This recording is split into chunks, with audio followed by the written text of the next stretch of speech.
نستعينه ونستغفره ونؤمن به ونتوكل عليه ونعوذ بالله من شرور أنفسنا ومن سيئات أعمالنا من يهده الله فلا مضل له ومن يضلله فلا هادي له ونشهد أن لا إله إلا الله وحده لا شريك له ونشهد أن سيدنا ونبينا وسندنا ومولانا محمدا عبده ورسوله صلى الله تعالى عليه وعلى آله وأصحابه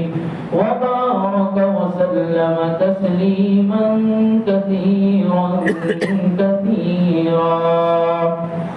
أما بعد فأعوذ بالله من الشيطان الرجيم بسم الله الرحمن الرحيم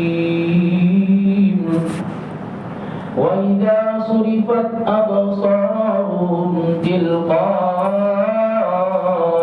أصحاب النار قالوا ربنا لا تجعلنا مع القوم الظالمين ونادى أصحاب الأعراف رجالا يعرفونهم بسيماهم قالوا ما أغنى عنكم جمعكم وما كنتم تستكبرون أهؤلاء الذين أقسمتم لا ينالهم الله برحمة ادخلوا الجنة لا خوف عليكم ولا أنتم تحزنون صدق الله العظيم. محترم سامعین کرام،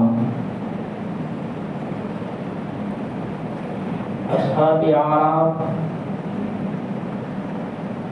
جنت والوں کو سلام کریں گے، جنت کی دخول کے خواہش مند ہوں گے. اس کے بعد یہ فرمایا جا رہا ہے کہ ان اعراف والوں کو جہنمیوں کی طرف چہرے ان کی نگاہیں پھیری جائے گی. جنت والوں سے اب جہنم والوں کی طرف ان کی نگاہیں یعنی اعراف والوں کی نگاہیں پھیری جائے گی. اب مفسرین فرماتے ہیں جنت کو دیکھنا مرغوب ہوتا ہے، پسندیدہ ہوتا ہے، اور جہنم کو دیکھنا یہ مجبوراً ہوگا، شوق سے نہیں دیکھیں گے بلکہ نفرت سے دیکھیں گے. اور ان کا یہ جہنم کی طرف دیکھنا اس لیے کہ یہاں اللہ نے فرمایا وَإِذَا صُرِفَتْ أَبْصَارُهُمْ، اور جب کہ پھیری جائے گی ان کی نگاہیں، ان کی نظریں تلقاء أَصْحَابِ النَّارِ، جہنم والوں کی طرف. اور جنت والوں کے لیے فرمایا تھا وَنَادَوْا أَصْحَابَ الْجَنَّةِ، جنت والوں کو اصحاب اعراف پکاریں گے اور سلام کریں گے. اور جہنم والوں کے لیے فرمایا گیا اصحاب اعراف کی نگاہیں ان کی طرف پھیری جائے گی. تو اس کا مطلب یہ ہے کہ وہ دیکھنا پسند نہیں کرتے ہیں، اعراف والے بھی جہنم کو دیکھنا پسند نہیں کرتے ہیں، لیکن ان کو مجبوراً دیکھنا پڑے گا. اور ابصارہم کہہ کر یہ فرما دیا گیا کہ وہ اپنی آنکھوں کی کنکھیوں سے دیکھیں گے، مستقلاً جہنم کو نہیں دیکھیں گے، جہنم والوں کو نہیں دیکھیں گے. وَإِذَا صُرِفَتْ أَبْصَارُهُمْ، ان کی نگاہیں، ان کی نظریں ان کی طرف، جہنم والوں کی طرف پھیری جائے گی، یعنی آنکھوں کی کنکھیوں سے جہنم والوں کو دیکھیں گے، مستقلاً چہرہ اور سینہ ان کی طرف پھیر کر کے نہیں دیکھیں گے، بلکہ صرف کنکھیوں سے دیکھیں گے، آنکھ کے اشاروں سے دیکھیں گے۔ اس لیے اللہ نے فرمایا وَإِذَا صُرِفَتْ أَبْصَارُهُمْ تِلْقَاءَ أَصْحَابِ النَّارِ، جہنم والوں کی طرف دیکھ کر جب کہ کنکھیوں سے دیکھیں گے، جہنم کی حالات کو صرف نظروں سے دیکھ کر ان کی زبان پر آ جائے گا، قَالُوا رَبَّنَا لَا تَجْعَلْنَا مَعَ الْقَوْمِ الظَّالِمِينَ، مولا ان ظالمین کے ساتھ ہمارا حشر نہ کیجیے، ہمیں یہی رہنے دیجیے، آرام میں رہنے دیجیے، ہمیں جہنم میں نہ پھینکیے، جہنم والوں میں نہ بنائیے، اس لیے کہ کفر شرک کرنا یہ تو ظلم ہے، ہم نے کفر شرک نہیں کیا ہے، اگرچہ ہمارے پاس اسلام کی دعوت نہ آئی اور ہم فطرت پر مر گئے، لیکن ہم نے کفر و شرک نہیں کیا، کبھی ہم نے اصنام پرستی نہیں کی ہے، اس لیے مولا کریم جہنم تو بڑی دکھ دینے والی جگہ ہے اور وہاں تو تیری بیانت عذابات ہیں، اس لیے قالوا ربنا لا تجعلنا مع القوم الظالمین، ظالمین کی اہانت کے لیے، ظالمین کی ذلتی کے لیے اعراف والوں بھی زیادہ تر ان کو ذلیل کرنے کے لیے، جہنم والوں کو ذلیل کرنے کے لیے یہ جملہ استعمال فرمائیں گے کہ ظالم بننا یہ ان کے جہنمی ہونے کی دلیل ہے، اس لیے فرمایا مع القوم الظالمین، ظالمین کے ساتھ ہمیں نہ کیجیے، ظالمین کے ساتھ ہمارا شمار نہ کیجیے، نا ان کے ساتھ ہمارا ٹھکانہ نہ بنائیے، اس لیے کہ جہنم تو بئس المہاد، بڑی خطرناک جگہ ہے، بڑی بری جگہ ہے، بئس المصیر، اس میں نہیں رہنا ہے، اس لیے ان کی اہانت کے لیے، ان کی تذلیل کے لیے، ان کی فضیحت کے لیے اصحاب اعراف کی ظالمین کا لفظ استعمال فرماتے ہیں کہ یا اللہ کفر و شرک کرنا یہ بھی ظلم ہے اور ایسا کرنے والوں کے ساتھ رہنا بھی ظلم ہے، اس لیے ان کے ساتھ ہماری معیت بھی نہ کیجیے۔ پھر اس کے بعد اصحاب اعراف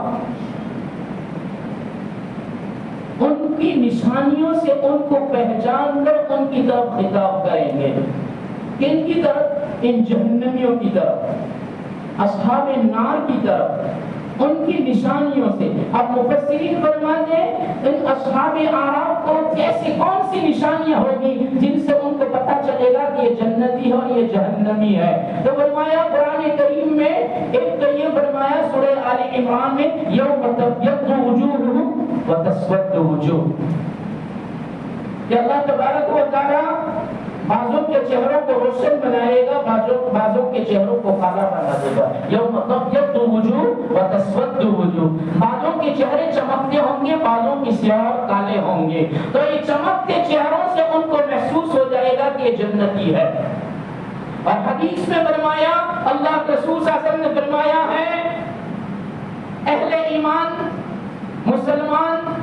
وضو کے وقت جن اعضاء کو دھوتے ہیں یا جن اعضاء پر مسح کرتے ہیں اس کی چمک سے، اس کی روشنی سے ان کے جنتی ہونے کی علامت اور پہچان ہوگی، اور یہ صرف میری امت کو یہ فضیلت ہے۔ اللہ کے رسول نے فرمایا صرف میری امت کو یہ فضیلت ملے گی کہ ان کے اعضاء وضو قیامت میں چمکیں گے، ورنہ دوسری کسی امت کے لیے یہ بشارت نہیں ہے کہ ان کے اعضاء وضو چمکتے ہوں، صرف امت محمدیہ کے لیے فضیلت ہے۔ الحمدللہ کہیے کہ اللہ نے ہماری فضیلت بیان فرما دی کہ اعضاء وضو سے پہچانے جائیں گے کہ جنتی ہے۔ آپ جہنمی لوگوں کو اس اعتبار سے وہ پہچان لیں گے کہ ان کے چہروں پر گرد و غبار لگا ہوگا، اور ان کے گرد و غبار والے چہروں پر پسماندگی کی وجہ سے، گرد کی وجہ سے ان کے چہرے اترے ہوئے ہوں گے اور ان کے چہروں پر سیاہی آ جائے گی، کالائی آ جائے گی۔ ان کے کالے چہروں اور ان کی گرد و غبار کی وجہ سے پزمردہ چہروں کو دیکھ کر وہ پہچان لیں گے کہ یہ جہنمی لوگ ہیں. اس لیے ان کالے چہرے والوں، گرد و غبار والے چہروں والوں کی طرف خطاب کر کے وہ لوگ فرمائیں گے وَنَادَىٰ أَصْحَابُ الْأَعْرَافِ رِجَالًا يَعْرِفُونَهُم بِسِيمَاهُمْ، اور پکاریں گے اصحاب اعراف چند لوگوں کو رجالا. یہاں رجالن فرما کر مفسرین فرماتے ہیں یہ بتا دیا کہ جہنم میں جانے والے جنات بھی ہوں گے، انسان بھی ہوں گے، لیکن اعراف والے جناتوں سے مخاطب نہیں ہوں گے. جہنم میں جانے والے جناتوں سے بھی خطاب نہیں، جہنم میں جانے والی خواتین سے، عورتوں سے بھی خطاب نہیں، صرف مردوں سے خطاب ہوگا. جہنم میں جانے والے پروشوں سے، مردوں سے وہ صرف خطاب کریں گے. اس لیے یہاں فرمایا وَنَادَىٰ أَصْحَابُ الْأَعْرَافِ رِجَالًا، مردوں سے خطاب کریں گے اور مردوں کو پکار کر کریں گے يَعْرِفُونَهُم بِسِيمَاهُمْ، ان کے چہروں سے ان کو پہچان کر ان سے خطاب کرتے ہوئے کیا عجیب بات فرمائیں گے. اور کہاں گیا تمہارا جتھا، یہ اصحاب اعراف جہنم والوں سے کہیں گے کہاں گیا تمہارا جتھا، کہاں گئی تمہاری وہ ساری پراپرٹیاں، کہاں گئے وہ تمہارے کارکنان، کہاں گئے وہ تمہارے اشاروں پر چلنے والے. تمہارے پاس تو بہت بڑا جتھا ہوا کرتا تھا، اگر کسی کو نقصان پہنچانا ہو، کہیں دنگا پھیلانا ہو، کسی کو مصیبت میں ڈالنا ہو، کسی کی خون ریزیاں کرنا ہو، تو تم تو بڑے جتھے رکھا کرتے تھے، بڑے گنڈے رکھا کرتے تھے، اور اپنی نگرانی کے لیے باڈی گارڈ بھی رکھا کرتے تھے. وہ تمہارے باڈی گارڈ کہاں گئے اور تمہارا وہ جتھا کہاں گیا. ما قالوا ما اغنى عنكم جمعكم، تمہارے پاس تو بہت بڑی جماعت تھی، وہ جماعت اور وہ جتھا کہاں گیا. نہیں فرمایا تھا اللہ نے کہ کل قیامت کے دن ہر ایک ہمارے پاس اکیلا آئے گا، قبر میں بھی اکیلا جائے گا، قبر سے بھی اکیلا اٹھے گا، ہماری پیشی میں پیش ہوگا تو اکیلا ہوگا، جہنم میں بھی اکیلا بھیج دیا جائے گا. تمہارا کوئی جتھا، تمہاری کوئی جماعت، تمہارے کوئی بڑیدار تمہارے کام نہ آئیں گے، تمہارے نگران اور نگہبان چوکیدار بھی تمہارے کچھ کام نہ آئیں گے. تم تو بڑی اطراع کہا کرتی تھی تو ہم تو جتھے والے ہیں، ہم تو جماعت والے ہیں، ہمارے پاس تو سب کچھ ہے. اس کا تم تو اقرار کر کے دنیا میں شیخیاں مارا کرتے تھے. آج اعراف والے پوچھتے ہیں جو جہنم میں بھی نہیں جنت میں بھی نہیں، بیچ کی دیوار پر ہے، وہ جہنم والوں سے کہہ رہے ہیں آج بتاؤ نا تمہارے جنگٹے کا اور تمہارے جتھے کا کیا ہوا. اور اسی پر بس نہیں بلکہ تم تو کہتے تھے وَمَا كُنْتُمْ تَسْتَكْبِرُونَ، اور تم تو بڑے تکبر کیا کرتے تھے، بڑی شیخیاں مارا کرتے تھے. آج تمہارا تکبر بھی کہاں گیا، آج تمہارا گھمنڈ بھی کہاں گیا، آج تمہاری شیخی والی باتیں بھی کہاں گئی. جبکہ تمہیں دنیا میں کہا جاتا تھا تو تم تو مانتے نہیں تھے. اور اکثر لوگ اقتدار اور مال ہی کی وجہ سے تکبر کیا کرتے ہیں کہ کسی کے پاس اقتدار ہو، کرسی ہو یا مال ہو، تو اقتدار، قوت، طاقت اور مال یہی تکبر کے اسباب ہوا کرتے ہیں، اور اسی سے انسان تکبر کیا کرتا ہے. پھر اس کی مثال دیتے ہوئے مفسرین فرماتے ہیں اقتدار ہے، کرسی ہے، تو اس پر تکبر کس انداز کا ہوتا ہے تو اس کے بارے میں فرمایا نمرود مردود، یہ جملہ لکھا نمرود مردود، جس نے اپنی قوت، طاقت اور اپنے اقتدار کے بلبوتے پر بے قصور آدمی کو قتل کر دیا. حضرت ابراہیم علیہ السلام نے جب ایمان اور توحید کی حجتیں اور دلیلیں پیش کی اور دلیلوں میں کہا میرا رب وہ ہے جو جلاتا ہے اور مارتا ہے، زندگی دیتا ہے اور موت دیتا ہے، تو اس پر اس نے قید خانے میں پڑے ہوئے دو آدمیوں کو بلا کر بے قصور تھا اس کو قتل کر دیا اور قصوروار تھا اس کو چھوڑ دیا. اور کہنے لگا کہ دیکھو یہ جلانا مارنا یہ بھی تو میرے اختیار میں بھی تو ہے کہ میں نے ایک بے قصور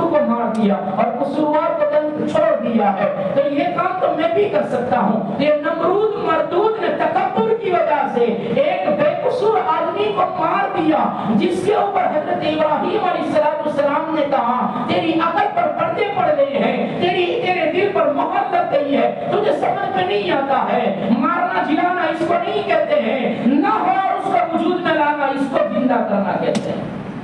رب تو وہ ہے جو نہ ہو اس کو وجود میں لاتا ہے، تو ایک زندہ آدمی کو مار دیتا ہے اور مار کر کہتا ہے مارنے کا کام میں بھی کرتا ہوں اور جینے کا کام۔ ایک زندہ آدمی کو چھوڑ دیا اور سمجھتا ہے کہ میں نے جلا دیا، اس کو نہیں کہتے مرے ہوئے کو زندہ کرنا، اس کو رب کہا جاتا ہے۔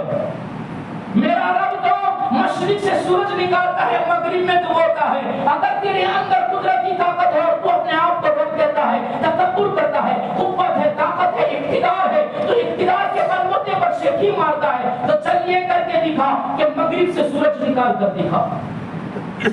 تو اگر کر سکتا ہے تو مغرب سے طلوع کر اور مشرق میں غروب کر،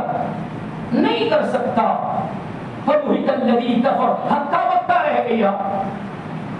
اس نمرود مردود نے حضرت ابراہیم کے دلائل کو دیکھے، جب وہ آگ بگولا ہو گیا تو اس نے ایک محل بنوایا۔ مفسرین فرماتے ایک محل بنوایا،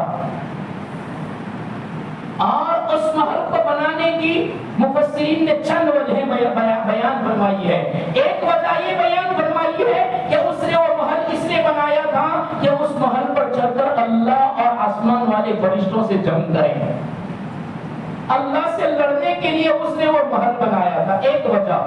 دوسری وجہ اس محل بنانے کی یہ بیان فرمائی گئی ہے، اس نے یہ وہ محل اس لیے بنایا تھا کہ ہم اتنا لمبا چوڑا محل بنائیں اور ستاروں کی ہم حفاظت کریں، سیاروں کی حفاظت کے لیے اس نے بنایا تھا۔ اور تیسری وجہ یہ بیان فرمائی ہے کہ اتنا بڑا محل اس نے اس لیے بنایا تھا کہ طوفان نوح میں جو طوفان اور سیلاب آیا تھا، کہیں اگر ایسا سیلاب آ جائے تو ہماری بلڈنگ کو کچھ نہ ہو، ہماری عمارت، ہمارا محل اتنا عالیشان ہونا چاہیے کہ اگر پانی کا سیلاب بھی آ جائے، ہوا کا طوفان بھی آ جائے تو ہمارے محل کو کچھ نہ ہو، اس لیے اس نے وہ بنایا تھا۔ کتنا تھا؟ حضرت عبداللہ ابن عباس رضی اللہ عنہ فرماتے ہیں 5000 فیٹ لمبا تھا۔ اسکوائر فٹ کیا؟ گز ایک ہاتھ کے برابر ہوتا ہے، فٹ۔ فرمایا 5000 فٹ کا اس نے لمبائی میں اس نے محل بنایا تھا، اور 2 فرسخ تک کا اونچا بنایا تھا، بہت اونچا، 5000 گز سے بھی زیادہ اس نے اونچا بنایا تھا۔ اتنا لمبا چوڑا وسیع آج تک کسی نے نہیں بنایا ہے، اتنا لمبا چوڑا محل اس نے ایسا محل بنایا تھا، اور اس کی نیت یہ تھی کہ اس کے ذریعے سے ہماری حفاظت ہو جائے، اور اس پر وہ تکبر کرتا تھا اور کہتا تھا ہم اقتدار والے، ہم اقتدار میں کچھ بھی کریں، زمین کتنی بھی غصب کر لیں اور غصب شدہ زمین میں ہم بنائیں، ہمیں کون روکنے والا ہے؟ اقتدار ہمارا ہے، کرسی ہماری ہے، باغدار ہماری ہے، ہم کچھ بھی کریں اور جب بھی چاہیں جس طرح کا کریں۔ اللہ نے اس محل کے اوپر طوفان بھیجا، سیلاب کی حفاظت کے لیے اس نے بنایا تھا، اللہ نے اس پر طوفان بھیجا اور وہ محل گرا تو ہزاروں لوگ اس کے نیچے دب کر مر گئے، اور وہ پورا کا پورا محل دریا میں بہ گیا۔ اتنا لمبا چوڑا محل بنایا، اللہ نے سلوتوں میں، سیکنڈوں میں، پل جھپکنے میں ایک ذرا سی ہوا کا دھوکہ بھیجا اور اس محل کو مسمار کر دیا، اور کئی ہزاروں لوگ اس کے نیچے دب کر مر گئے۔ اللہ نے بتا دیا دنیا ہی میں کہ تکبر کرنے والے جو دنیا میں تکبر کرتے ہیں، ہم دنیا میں ہی اس کو سزا دیتے ہیں، اور قیامت کے دن اصحاب اعراف بھی پوچھیں گے وما کنتم تستكبرون، تمہارا تکبر کہاں گیا؟ وہاں تو بہت سے کی مارتے تھے۔ اس کے بعد فرمایا اب سنو بڑی عجیب بات ہے، فرمایا بڑے بڑے مغرورین کا غرور ٹوٹ گیا، ختم ہو گیا، بڑے بڑے فرعونہ کی فرعونیت ختم ہو گئی، لیکن اللہ کے رسول صلی اللہ علیہ وسلم فرماتے ہیں ایک فرعون گزرا ہے، ایک فرعون گزرا ہے کہ سارے فرعونیوں نے، سارے مغرورین نے مرتے وقت اپنا تکبر توڑ دیا اور وہ رب کو ماننے کے لیے تیار ہو گئے تھے، لیکن دنیا میں ایک فرعون گزرا ہے جس نے موت کے وقت اور سکرات کا عالم بھی اس کے غرور کو نہ توڑ سکا، سکرات کا عالم فرمایا میری امت کا فرعون ابو جہل جب بدر میں مار دیا گیا، شروع دنوں میں اس کی تفسیر میں آیا تھا، وہ بات چھوڑ کے جو بات ابھی مقصود ہے وہ بتا دیتا ہوں۔ اللہ کے رسول صلی اللہ علیہ وسلم نے فرمایا جب عبداللہ ابن مسعود اس کو تلاش کرنے گئے، اس کو پا لیا اور اس کو مارنے کے لیے اس کے گلے کے اوپر، اس کی گردن کے اوپر، حضرت عبداللہ ابن مسعود نے پتلے دبلے پتلے صحابی ہیں جن کی ٹانگیں بہت دبلی پتلی تھی، ابو جہل کی سر گردن پر پاؤں رکھا ہے۔ ابو جہل نے دیکھا اور دیکھ کر کہہ رہا ہے کہ کیا کرے گا تو؟ کہاں تیری گردن کاٹنے آیا ہوں، میرے پیغمبر نے بھیجا ہے، میرے نبی نے بھیجا ہے، آج تیری گردن کاٹنے جاؤں گا۔ ابو جہل اس کی ٹانگ کٹ گئی ہے۔ معاذ اور معوذ چھوٹے چھوٹے بچے، 8 سال کا اور 10 سال کا دو بچے، معاذ اور معوذ، معاذ 10 سال کا ہے، معوذ 8 سال کا ہے، دو بچوں نے اس کی ٹانگ توڑ دی ہے، کاٹ دی ہے، اب اٹھ نہیں سکتا، کھڑا نہیں ہو سکتا، ادمویا کر دیا ہے۔ ادمویا تو پہچانتے ہو، کچھ زندہ کچھ مرا ہوا، کچھ نہیں کر سکتا۔ عبداللہ ابن مسعود نے فرمایا تیری گردن کاٹنے آیا ہوں، تو اس وقت وہ کہتا ہے دیکھ تیری تلوار پھینک دے، یہ میری تلوار لے، اور میری تلوار سے میری گردن کاٹ، اس لیے کہ میری تلوار تیری تلوار سے زیادہ تیز ہے، اور تیرا جو مقصود ہے نا وہ میری تلوار سے بہت جلدی مل جائے گا، ایک ہی جھٹکے میں میری گردن کٹ جائے گی، اس لیے تو میری ہی تلوار سے مجھے کاٹ۔ اور دوسری بات سن کہ جب تم میری گردن کاٹے تو کندھے کے پاس سے کاٹنا، یہاں سے مت کاٹنا، کان کے نیچے سے نہیں کاٹنا، گردن کے کندھے کے پاس سے کاٹنا۔ کیوں ایسا؟ عبداللہ بن مسعود پوچھے کہ کیوں؟ اس سے پہلے وہ خود ہی وجہ بیان کر دیتا ہے، مرنے پڑا ہے، موت کا عالم ہے، موت سامنے ہے، پھر بھی تکبر کو دیکھو۔ وہ کہہ رہا ہے کہ یہاں کندھے کے پاس سے کٹنا اس لیے کہ لوگ گردن دیکھیں تو پتا چلے کہ مکہ کے سردار کی گردن ہے، اور لوگوں کے اندر ہیبت طاری ہو کہ ابو جہل کی گردن ہے اور شیر کی گردن ہے، مکہ کے سردار کی گردن ہے، عمرو ابن ہشام کی گردن ہے، یہ ہشام کے بیٹے کی گردن ہے، اس لیے یہاں کندھے کے پاس سے کاٹنا۔ اور پھر ایک بات سن کہ جب تو تیرے پیغمبر کے پاس میری گردن لے کر جائیں تو تیرے پیغمبر کو کہہ دینا کہ زندگی میں تجھ سے جتنی نفرت تھی آج مرتے وقت اس سے زیادہ تجھ سے نفرت ہے۔ مرتے وقت بھی کہہ رہا ہے کہ گردن لے کر جائیں تو کہنا آج تک تجھ سے جو دشمنی، عداوت اور بغض تھا، آج مرتے وقت اس سے بھی زیادہ تجھ سے بغض، عداوت ہے۔ عبداللہ ابن مسعود نے اس کی گردن کاٹ دی، اور کاٹ کر جب اللہ کے رسول صلی اللہ علیہ وسلم کے پاس لے کر گئے اور عبداللہ ابن مسعود نے فرمایا یا رسول اللہ ایسا انسان زندگی میں کبھی نہیں دیکھا۔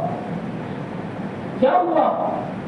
یا رسول اللہ مرتے وقت بھی ایسی باتیں کر رہا تھا اور آپ کے نام پیغام دے کر گیا ہے۔ اللہ کے رسول صلی اللہ علیہ وسلم نے پوچھا کیا پیغام دیا ہے؟ کہا مرتے وقت بھی کہہ کر گیا ہے کہ محمد کو کہہ دینا زندگی سے زیادہ آج مرتے وقت تیرا بغض اور تیری دشمنی میرے دل میں زیادہ ہے۔ اس کی گردن کو اللہ کے رسول صلی اللہ علیہ وسلم نے دیکھا۔ ابن ماجہ کی روایت ہے اللہ کے رسول صلی اللہ علیہ وسلم نے شکرانے کا سجدہ کیا، اور شکرانے کا سجدہ کرنے کے بعد اللہ کی دربار میں اللہ کے رسول صلی اللہ علیہ وسلم فرماتے ہیں الحمدللہ الذی اعز الاسلام واعلا، تمام تعریفیں اس اللہ کے لیے جس نے اسلام کو، اسلام والوں کو عزت عطا فرمائی۔ یہ تکبر کرنے والا اسی کو عزت سمجھتا تھا کہ مرتے وقت بھی گردن اونچی رہے اور پیغمبر کی دشمنی دل میں لے کر جائے، نبی کی بات ماننے کی بجائے نبی کی نفرت لے کر گیا۔ اس نے دنیا بھی بگاڑ دی، آخرت بھی بگاڑ دی۔ الحمدللہ الذی اعزنا الاسلام واہلا، اللہ کا احسان ہے، اللہ کی تعریف کہ اللہ نے مجھے ایسے لوگ عطا فرمائے جس کے ذریعے سے اللہ نے اسلام کو، اسلام والوں کو عزت دے دی۔ اور پھر نے فرمایا کہ اللہ کے رسول صلی اللہ علیہ وسلم نے 2 رکعت شکرانے کی پڑھی، پہلے تو شکرانے کا سجدہ کیا، پھر اللہ کے رسول صلی اللہ علیہ وسلم نے 2 رکعت شکرانے کی پڑھی، اور شکرانے کی نماز پڑھنے کے بعد اللہ کے رسول صلی اللہ علیہ وسلم نے فرمایا اور لوگوں ابن ماجہ کی روایت. اور لوگوں موسیٰ کا فرعون تو جب مرنے کا وقت آیا, ڈوبنے کا وقت آیا, تو کہتا تھا آمنا ربی موسیٰ و ہارون, میں یہ موسیٰ اور ہارون کے رب پر ایمان لے آیا, میں اللہ پر ایمان لاتا ہوں, مجھے بچا لو. وہ تو موت کو دیکھ کر ایمان لانے کی التجا کرتا رہا, چیخ چیخ کر کہتا رہا, لیکن جب موت سامنے آ جائے پھر توبہ قبول نہیں ہوتی ہے, توبہ کا دروازہ بند ہو جاتا ہے. اس لیے اس کو ہدایت نہ ملی. لیکن اتنا بڑا انا ربکم الاعلی کا دعویٰ کرنے والا فرعون موسیٰ کا جب مرنے کو آیا, جب ڈوبنے لگا اور گوتے لگانے لگا, تو اپنا سب کچھ بھول گیا, اپنا کبر تکبر بھول گیا, اپنی خدائی بھول گیا, دعویٰ خدائی بھول گیا, اور کہتا ہے میں موسیٰ اور ہارون کے رب پر ایمان لاتا ہوں, لیکن میری امت کا فرعون اس سے بھی بڑا ہے کہ موت اور سکرات کے وقت بھی اس کا تکبر ختم نہ ہوا. ان متکبرین کو یہ اصحاب اعراف کہیں گے, وما کنتم تستکبرون, تمہارا تکبر کہاں گیا, تم تو بہت تکبر کرتے تھے, بہت شکی مارتے تھے. اس لیے اقتدار کی وجہ سے بعضوں کا تکبر ہوتا ہے, بعضوں کے اندر مال کی وجہ سے تکبر ہوتا ہے. یہ دو ہی وجہ ہیں جس کی وجہ سے انسان میں تکبر پیدا ہوتا ہے. مال کی وجہ سے تکبر, عطا خراسانی رحمۃ اللہ علیہ فرماتے ہیں, آپ کو میں عطا خراسانی کے حوالے سے سنا رہا ہوں. عطا خراسانی فرماتے ہیں دو دوست تھے, دونوں کی مشارکت تھی, تجارت کرتے تھے, پارٹنرشپ میں کر رہے تھے, پارٹنرشپ میں ان کا دھندا چل رہا تھا, مشارکت میں شرکت میں چل رہا تھا. جب دونوں نے کہا اپنی شرکت ختم کر دیتے ہیں, یہ پارٹنرشپ ختم کرتے تھے, تو 8,000 درہم تھے, دونوں کے حصے میں 4,000 درہم آئے, دونوں نے نصفی کر دی, آدھا کر لیا. اس میں سے ایک نے 1,000 روپے کی زمین خریدی, 1,000 درہم کی زمین خریدی. دوسرا ساتھی تھا, اس نے سنا کہ میرے دوست نے 4,000 میں سے 1,000 کی زمین خریدی, تو اس نے 1,000 صدقہ کر کے کہا یا اللہ میں جنت میں زمین خریدنا چاہتا ہوں. اس نے دنیا میں خریدی, میں جنت میں خریدنا چاہتا ہوں, اس نے 1,000 روپے صدقہ کر دیا. اس کے دوست نے دوسرے 1,000 روپے سے مکان خریدا. اس دوست کو خبر ہوئی, عطا خراسانی فرماتے اس کو خبر ہوئی, تو اس نے کہا یا اللہ میرے دوست نے 1,000 روپے کا 1,000 درہم کا دنیا کا مکان خریدا, میں جنت کا مکان خریدنا چاہتا ہوں. پھر اس نے 1,000 روپے صدقہ کر دیے, 1,000 درہم صدقہ کر دیے. پھر تیسرے 1,000 سے اس ساتھی نے نکاح کیا. اس نے کہا یا اللہ میں جنت کی حور سے منگنی کرنا چاہتا ہوں, اور اس نے 1,000 روپے صدقہ کر دیا. چوتھا 1,000 روپیہ تھا, اس نے خدام خریدے, خادم موقع جا کر خریدے. اس نے کہا یا اللہ میں جنت کے خدام خریدنا چاہتا ہوں, اور چوتھا 1,000 جو تھا وہ بھی اس نے صدقہ کر دیا. اب 4,000 خرچ کرنے کے بعد وہ کنگال بن گیا, اس کے بعد اس کے سوا کچھ نہیں تھا, کنگال بن گیا. تب اس نے سوچا کہ میرے دوست کے پاس جاؤں جس کے ساتھ میں نے شرکت کی تھی, مشارکت کی تھی, اس کے پاس جاؤں اور پارٹنر کے پاس جا کر اس سے ہو سکتا ہے وہ میری مدد کرے گا اور میرے ساتھ بھلائی کا معاملہ کرے گا. اس لیے وہ اس کے گھر کے قریب جا کر بیٹھ گیا, گھر میں نہیں گیا, گھر کے قریب جا کر بیٹھ گیا, اس کا محل جو تھا اس کے قریب جا کر بیٹھ گیا. وہ دوست اپنا کام سے اپنے خدام کے ساتھ نکل رہا تھا, آجو باجو ارد گرد آگے پیچھے دائیں بائیں خدام کے, اور بیچ میں وہ دوست تھا. اس دوست نے یعنی یہ مالدار آدمی نے اس اپنے کنگال دوست کو بیٹھا ہوا دیکھ لیا. تو بیٹھا ہوا دیکھا تو اپنا شریک تھا, پارٹنر تھا, پہچان لیا. پہچانا تو قریب جا کر کہا یہاں کیوں بیٹھا ہے؟ کہا کہ بھائی تیرے پاس آیا تھا, مدد کے لیے آیا تھا, میرے پاس تو مجبوری میں کنگال ہو گیا ہوں, آپ کے پاس مدد کے لیے آیا ہوں. عطا خراسانی فرماتے ہیں اس مالدار دوست نے کہا کہ وہ 4,000 کا کیا کیا, تیرا میرا تو نسبی ہوا تھا, میں نے 1,000 سے یہ سب کچھ کیا, تو تیرے 4,000 کہاں گئے؟ تو اس نے پوری سرگزشت سنائی کہ میں نے ایسا کیا, تو نے ایسا کیا, میں نے ایسا کیا. تو اس دوست نے جو مالدار تھا ہاتھ پکڑا اس کا, اور ہاتھ پکڑ کر اپنی پراپرٹی دکھانے لگا, اپنی جائیداد دکھانے لگا, اور دکھا کر دیکھ یہ ہیں وہ ہیں, ایسا ہے ویسا ہے, میری باپ بھی ہے اور بعد میں یہ ہے وہ ہے, اور بھی تکبر کر کے کہنے لگا میں تجھ سے اچھا ہوں, میں مالدار, میں مال والا, تو کنگال. اور دنیا میں مال والوں کی عزت ہے,